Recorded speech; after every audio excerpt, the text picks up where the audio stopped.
రాజన్న జై రాజన్న జై రాజన్న జై రాజన్న ఖబర్దార్ ఖబర్దార్ ఏడవుతున్నావు ఏ కార్యకర్తని ఆదుకున్నావు ఏ కార్యకర్తని అది ఏమంటారు కిందంగా ఏమో బలిస్తే ప్రజలకు మరియు రాష్ట్ర ప్రజలకు తెలుసు. నిన్న మొన్న వచ్చిన వ్యక్తులు విమర్శించే రాజగోపాల్ రెడ్డి విమర్శించే ఎదగాలని చూస్తున్నారు. ఇది వాళ్ళకు తగదు. రాజగోపాల్ రెడ్డి విమర్శించే స్థాయి నీది లేదు. చెలమల కృష్ణారెడ్డి గారు పదవి ఇస్తానంటే రాజగోపాల్ రెడ్డి కావాలన్నాడే కానీ పదవి కోసమే కొట్లాడే నాయకుడు రాజగోపాల్ రెడ్డి కాదు. పదవి ఉన్నా లేకున్నా తన సొంత నిధులతో మున్గోడు ప్రజల అవసరాలను తీర్చిదిద్దుతున్న మా రాజన్న మీద చెలమల నీ చిల్లర రాజకీయాలు మానుకో. మున్గోడు నియోజకవర్గ అభివృద్ధి ధ్యేయంగా ప్రజల కోసమే ఆలోచించే వ్యక్తిత్వం మనసున్న మహారాజు మా రాజగోపాల్ రెడ్డి గారు తన సొంత నిధులతో గవర్నమెంట్ విద్యాలయాల్లో మరియు హాస్పిటల్లో తన సొంత నిధులతో ఎన్నో పనులు చేశారు మన రాజగోపాల్ రెడ్డి గారు.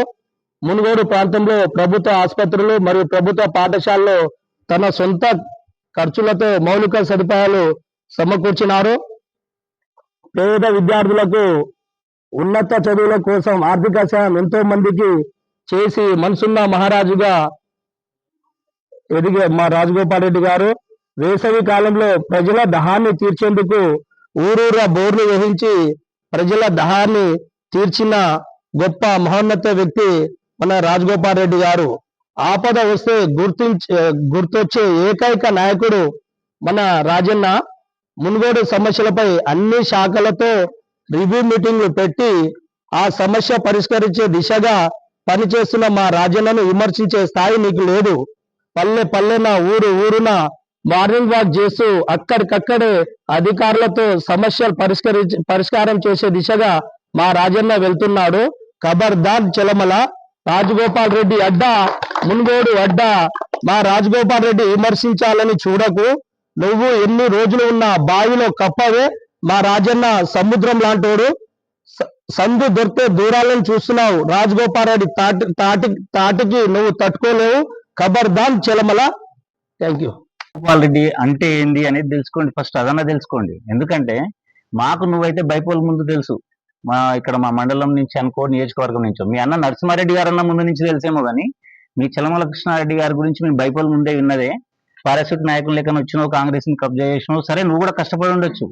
ఎప్పుడైతే రాజగోపాల్ రెడ్డి గారు రాజీనామా చేసిర్రో ఆ తెల్లార కనబడ్డోడవే.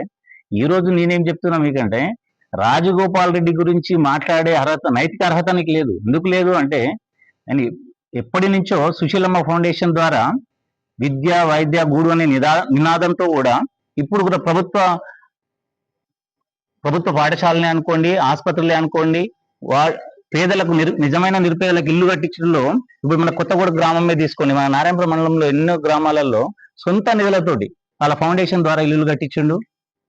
జనగాం అనే గ్రామంలో తీసుకుంటే వృద్ధాశ్రయం ఒక 10 కోట్లు పెట్టి కట్టించిండు, 15 కోట్లు పెట్టి కట్టించిండు. మీరు అక్కడికి వెళ్ళి చూసి తెలుసుకోండి. ఒకరి గురించి మాట్లాడాలంటే మన స్థాయి ఏంది, మన కథ ఏంది, మన కార్ఖాన ఏంది, మనం మాట్లాడే అర్హత ఉందా లేదా అని అన్న తెలుసుకోవాలి. మీరు వచ్చి కాంగ్రెస్ ని నేను ఇటుక వేర్చి పుద్రిచ్చిన అంటే పాపం పాల్వాయి గోవర్ధన్ రెడ్డి లాంటి పాపం ఇదివరకున్న నాయకుడు ఎటు పోతాడు? ఎప్పటి నుంచి ఉంది కాంగ్రెస్ చరిత్ర? నువ్వు ఎప్పటి నుంచి తిరుగుతున్నావు? మీ మల్రెడ్డిగూడెం గ్రామ ప్రజలను అడిగితే తెలుస్తుంది మీరు ఇదివరకు ఏమి ఇచ్చేటోళ్ళు. ఇప్పుడు నీకు అవసరార్థం నీకు ఒక పదవి కావాలనే ఒక కాంక్షతోటి ఈనాడు రాజగోపాల్ రెడ్డి మంత్రి పదవి గురించి ఆశిస్తున్నట్టున్నావు. అధిష్టానం ఏఐసిసి పెద్దల కానించి మొదలుకుంటే మన డిప్యూటీ సీఎం గారు కానీ, పిసిసి చీఫ్ గారు కానీ, మహేష్ కుమార్ గౌడ్ గారు కానీ వాళ్ళందరూ ఏం చెప్తున్నారు? ఆనాడు కాంగ్రెస్ ప్రభుత్వం అధికారంలోకి రానికి ఎవరెవరైతే అవసరం అనుకున్నారో రాజగోపాల్ రెడ్డి గారిని బీజేపీకి వెళ్తే కూడా స్ట్రాంగ్ బలమైన నేత ఇతను వస్తే ఇతనితో పాటు చాలా మందిని తీసుకొని వస్తాడు. దాని ద్వారా కాంగ్రెస్ ప్రభుత్వం ఏర్పాటు చేయొచ్చు అనే ఒక చిన్న సంకల్పంతో ఏఐసి పెద్దలు ముఖ్య నాయకులు అందరూ కూర్చొని వాళ్ళ ఇంట్లో కూర్చొని రేపు ప్రభుత్వం ఏర్పాటైతే కంపల్సరీ మంత్రి పదవి హామీ కూర్చొని ఇచ్చిరు. కాబట్టి సరే ఆయన కూడా సరే మనం కూడా మున్గోడు ప్రజలందరూ కూడా కేసీఆర్ ని గద్దదించాలనే ఒకే ఒక లక్ష్యంతో కాంగ్రెస్ ప్రభుత్వానికి మరలి వచ్చి ఆయనతో పాటు ఎన్ఎం శ్రీనివాస్ రెడ్డి, వివేక్ వెంకటస్వామి సార్ అలాగే చాలా మందిని తీసుకొని వచ్చి కాంగ్రెస్ ప్రభుత్వం ఏర్పాటు చేయడంలో ప్రధాన పాత్ర పోషించిండు. అది కాదనలేని నిజం. రాష్ట్రం మొత్తం తెలుసు ఆ విషయం. రాజగోపాల్ రెడ్డి ఏందనేది తెలుసు, కోమటిరెడ్డి బ్రదర్స్ అంటే ఏందనేది రాష్ట్ర ప్రజలకు తెలియనివాడే లేడు.